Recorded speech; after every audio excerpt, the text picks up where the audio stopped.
ಬಿಟ್ಟೇ ಬರ್ತೀವಿ. తిట్టేసే ಅಲ್ಲಿ వస్తాం. ಮನೆ ಹತ್ರ ಗಾಡಿ ಸ್ಟಾರ್ಟ್ ಮಾಡೋವರೆಗೂ ಚರ್ಚ್ ವರೆಗೂ ಬೈಕೊಂಡ್ ಬರ್ತೀವಿ.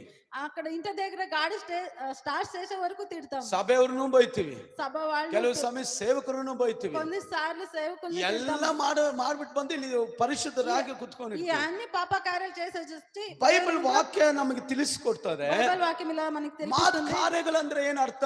పెద్ద కార్యాలు అంటే ಪಾಪವನ್ನು ಅರು ಹುಟ್ಟಿಸುವಂತದ್ದು.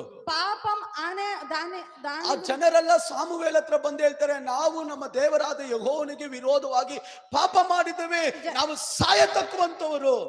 ఆ సామువేలు దగ్గర వచ్చేసి జనాలందరూ చెప్తున్నారు, మేము పెద్ద పాపిలై ఉన్నాం, మేము చావడానికి సిద్ధంగా ಸಾಯತಕ್ಕವರು, ಸಾಯತಕ್ಕವರು, మేము చచ్చేదానికి.